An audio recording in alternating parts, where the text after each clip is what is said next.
Je suis en très belle compagnie. Je suis avec Lily Gillot, responsable des communications au Musée du Fjord, et Nancy Ouellette, directrice générale de la table agroalimentaire du Saguenay-Lac-Saint-Jean. Bonjour, mesdames. Bonjour. Vous allez bien? Oui. Donc là, vous êtes là pour nous parler d'un beau sujet. Vous avez uni vos forces ensemble pour créer une série de conférences thématiques qui vont parler de la science et de la nourriture, donc la science gourmande.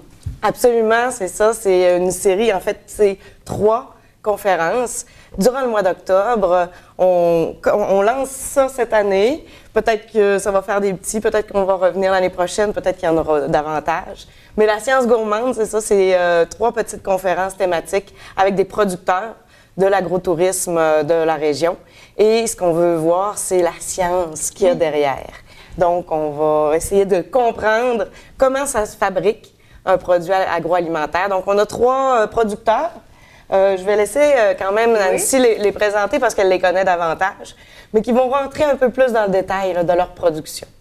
On a invité tout d'abord la distillerie du Fjord parce qu'avec leur gin Kilomètre 12 et leur nouvelle liqueur Lily, c'est vraiment intéressant à voir comment qu'on fait ce gin-là. Ça intéresse beaucoup de gens. Donc, on a M. Bouchard qui va venir nous faire une conférence et ça va toujours être avec des dégustations. Hein? Quand on est dans le gourmand, on veut goûter. Donc, il va nous présenter comment se fait le gin, mais aussi on va pouvoir avoir une dégustation. On a aussi Marie-Josée Blackburn qui est la fromagère de la fromagerie Blackburn. Qui gagne de nombreux prix. Puis pour leur fromage. C'est allé vite le milieu des fromages, hein, parce que ça fait seulement 10 ans à peine et pourtant, on a l'impression que ça fait partie de notre alimentation normale depuis des années. C'est comme si il y avait toujours eu ça, mais là, maintenant, on le développe et puis les gens, c'est au grand bénéfice de tout le monde. Mais comment qu'on fait pour arriver avec une pâte molle, une pâte ferme? Quand on dit qu'il y a un goût de noisette dans notre fromage, est-ce qu'on met des noisettes à l'intérieur? Comment qu'on fait pour développer les saveurs du fromage? C'est toujours un peu plus complexe que ça. Vraiment. Donc, c'est ce qu'elle va nous expliquer. Et puis, on termine avec le domaine Le Cajot. Donc, Pierre-Philippe qui va venir nous voir, qui va venir nous expliquer comment il fait l'ensemble de ses produits. Tout est fait avec tellement d'amour et d'attention. Entre autres, leur vinaigrette là, est faite à partir de leur propre vinaigre de vin qu'ils fabriquent. Donc, faire une vinaigrette, ça prend à peu près 2 ans à produire. Wow. Donc, il faut vraiment comprendre comme il faut l'ensemble. C'est la chimie en arrière de ça. Exactement. C'est vraiment... À quelque part, Lily, c'est toi qui as eu cette idée-là d'unir la zone boréale avec le Musée du Fjord pour pouvoir expliquer aux gens qu'est-ce qui en résulte en arrière de toutes ces expériences-là, de la patience des agriculteurs, de la détermination. Absolument. Aussi. Ça fait plusieurs années, en fait, que le Musée du Fjord développe son cycle de conférences scientifiques. Donc, il y a beaucoup, beaucoup de thèmes possibles dans la science.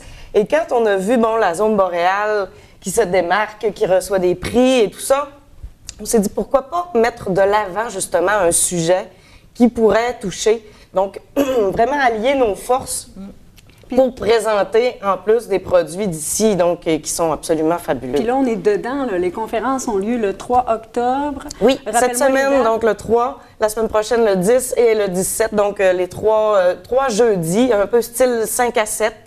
En plus, c'est vraiment avec, sur des heures intéressantes, puis de dire, on a un petit moment qu'on prend pour soi, pour aller s'informer, aller s'instruire par rapport à ce milieu-là qu'on connaît plus ou moins bien. Puis avoir contact avec le producteur, le transformateur, ça, c'est rare, tu sais. On a le produit, on est content, on les voit, c'est un peu nos vedettes de l'agroalimentaire, puis on est vraiment allé choisir des entreprises qui sont vraiment bien reconnues. Puis ça crée un beau lien de confiance aussi avec, quand on arrive puis on achète le produit, on est même fiers, on se dit, celui-là, il a gagné un prix. Celui-là, ça s'est fait comme ça. Alors, on devient de plus en plus conscient. Tout à fait. Et des ambassadeurs de saveurs, c'est ce qu'on veut créer aussi du même coup. Et donc, ça a lieu à quel endroit? Au Musée du Fjord, les 3 événements. Et c'est au coût de 5 $. Donc, toutes les recettes sont remises aux producteurs, évidemment. Ça défraie, évidemment, les produits qui vont être dégustés sur place. Et si on veut s'inscrire, si on veut aller voir assister à ces conférences-là, on procède de quelle façon? Il y a une billetterie qui est en ligne. Vous passez par les événements qui sont disponibles sur Facebook, tout simplement, ou sur le site Internet du musée, musédufjord.com. Et là, tu n'étais pas certaine si ça allait se poursuivre dans l'avenir, mais quand même, si vous avez une belle présence là, du public, j'imagine que vous allez mettre ça une belle petite dans croix le calendrier, blanche. Puis, absolument. Tout à fait. Il y a tellement de producteurs qui gagnent à être connus aussi. Bien, je ne peux que souhaiter un bon succès à cet événement-là. Puis justement, j'invite les gens à encourager des initiatives comme ça, des beaux partenariats. Je vous souhaite un bon succès, mesdames. Merci. Merci d'être venues à Derry Hebdo. Merci.